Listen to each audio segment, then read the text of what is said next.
Pendant que l'OTAN surveille l'Ukraine avec des jumelles, la Russie vient de changer de continent, littéralement. Et ce n'est pas une blague, Moscou regarde désormais vers l'Est et Pékin lui tend les bras. Le cauchemar stratégique que l'Occident redoutait depuis 1945 est en train de se réaliser sous nos yeux.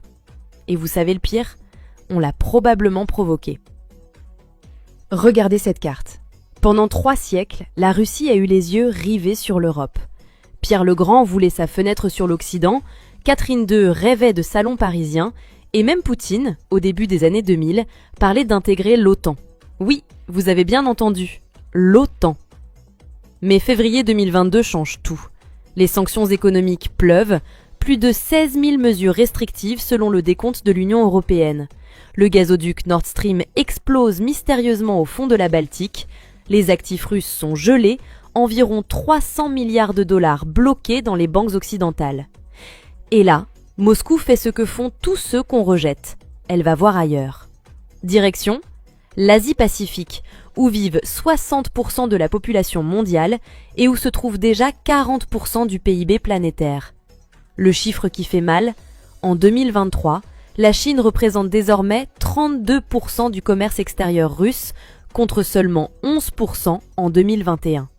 En 2 ans, Pékin est devenu le poumon économique de Moscou. Le yuan chinois, qui pesait 0,4% des transactions russes en 2021, bondit à 34% en 2023. C'est ce qu'on appelle une rupture civilisationnelle, mes amis.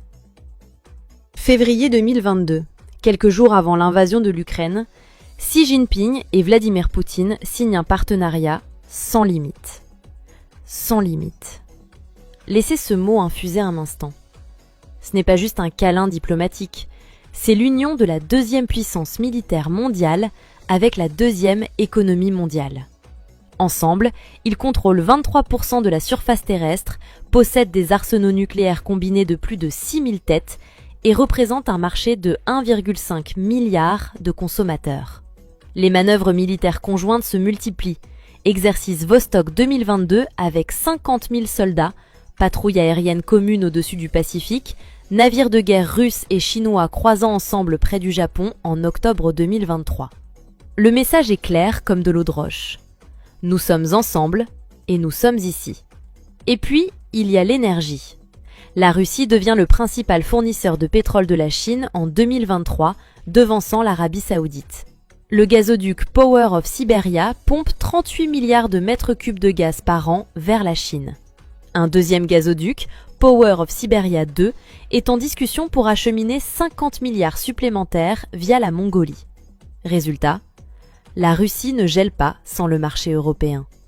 Elle pivote. Brillamment même. Imaginez un vigile qui surveille la porte d'entrée pendant que les cambrioleurs passent par la fenêtre du fond. C'est exactement ce qui se passe. L'OTAN, conçue en 1949 pour contenir la menace soviétique en Europe, continue d'envoyer des chars en Pologne, des missiles en Roumanie, des F-35 en Estonie. Bruxelles dépense des milliards pour renforcer le flanc Est. Très bien, sauf que le vrai jeu se déroule à 10 000 km de là. Dans l'Indo-Pacifique, une nouvelle alliance se cristallise. La Russie, la Chine, l'Iran et même la Corée du Nord forment un bloc autoritaire qui fait trembler les stratèges de Washington. Pyongyang aurait livré plus d'1 million d'obus d'artillerie à Moscou en 2023, selon les services de renseignement sud-coréens. L'Iran fournit des drones Shahed qui terrorisent l'Ukraine. C'est l'axe du chaos, version 2024, et pendant ce temps, l'OTAN essaie de mettre du rustine sur un système de défense pensé pour la guerre froide.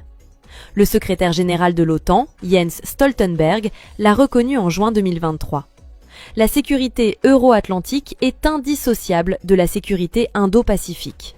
Traduction, on a compris qu'on regardait du mauvais côté, mais c'est peut-être trop tard. Parlons franchement, ce pivot russe vers l'Asie est le pire scénario pour l'Occident depuis la fin de la Seconde Guerre mondiale. Première conséquence, la fin du monopole occidental. Pendant 70 ans, les États-Unis et l'Europe ont dicté les règles du jeu mondial. Dollars comme monnaie de réserve, institutions comme le FMI et la Banque mondiale, sanctions économiques comme arme suprême. Cette époque s'achève. Les BRICS, Brésil, Russie, Inde, Chine, Afrique du Sud, auxquels s'ajoutent désormais l'Iran, l'Égypte, l'Éthiopie et les Émirats arabes unis, représentent 46% de la population mondiale et 36% du PIB mondial en parité de pouvoir d'achat. Deuxième conséquence, le retour du monde bipolaire. Sauf que cette fois, ce n'est pas USA contre URSS. C'est l'Occident libéral contre un bloc autoritaire sino-russe infiniment plus puissant économiquement que l'Union soviétique ne l'a jamais été. Troisième conséquence, la militarisation de l'Asie. Le Japon vient d'annoncer le doublement de son budget militaire d'ici 2027, atteignant 2% du PIB. La Corée du Sud exporte des armes comme jamais, Taïwan est une poudrière, la mer de Chine méridionale ressemble à un parking de porte-avions. Et le point crucial, 80% du commerce mondial maritime passe par l'Indo-Pacifique. Si cette région s'embrase, ce n'est pas juste une crise régionale, c'est l'effondrement de la mondialisation. Voici la vérité qui dérange, l'Occident a poussé la Russie dans les bras de la Chine. Je ne dis pas que Poutine est une victime, loin de là. Mais stratégiquement, l'élargissement de l'OTAN vers l'Est, puis les sanctions massives de 2022 ont créé exactement ce que les stratèges américains redoutaient depuis George Kennan dans les années 1990, l'alliance des deux géants eurasiatiques. Henry Kissinger l'avait prédit en 2014. Pour l'Occident, le démon, c'est que la Russie et la Chine s'allient. Nous avons créé notre propre démon. Et maintenant, l'OTAN se retrouve face à un dilemme insoluble. Contenir la Russie en Europe et contenir la Chine en Asie, c'est impossible. Les ressources ne suivent pas. Les soldats ne peuvent pas être à deux endroits en même temps. Les alliés asiatiques, Japon, Corée du Sud, Australie, regardent ce cirque européen en se demandant si Washington sera là quand Pékin passera à l'action sur Taïwan. Le cauchemar absolu pour l'OTAN, c'est une guerre sur deux fronts. Et devinez quoi ? Ce scénario est en train de devenir plausible.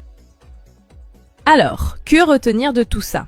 La Russie ne s'effondre pas, elle se réinvente. Le pivot vers l'Asie n'est pas une fuite, c'est une stratégie. Et elle fonctionne. L'OTAN, pendant ce temps, joue une partie d'échecs avec les règles du XXe siècle dans un monde qui a déjà basculé dans le XXIe. Bruxelles et Washington se concentrent sur l'Ukraine, pendant que Moscou et Pékin redessinent la carte du pouvoir mondial 10 000 km plus loin. Le centre de gravité de l'histoire est en train de se déplacer. De l'Atlantique au Pacifique, de l'Occident à l'Orient. Et ce mouvement tectonique va définir ce siècle. Alors la prochaine fois qu'on vous parle de la guerre en Ukraine, posez-vous cette question. Et si la vraie bataille se jouait ailleurs ? Et si, pendant qu'on regardait Kiev, on était en train de perdre Shanghai, Tokyo et toute l'Asie ? Parce que franchement, si l'OTAN ne se réveille pas rapidement, ce ne sera pas face à son pire cauchemar qu'elle se retrouvera. Elle sera déjà en plein dedans. Et ça, mes amis, c'est autrement plus terrifiant qu'un char russe à la frontière polonaise.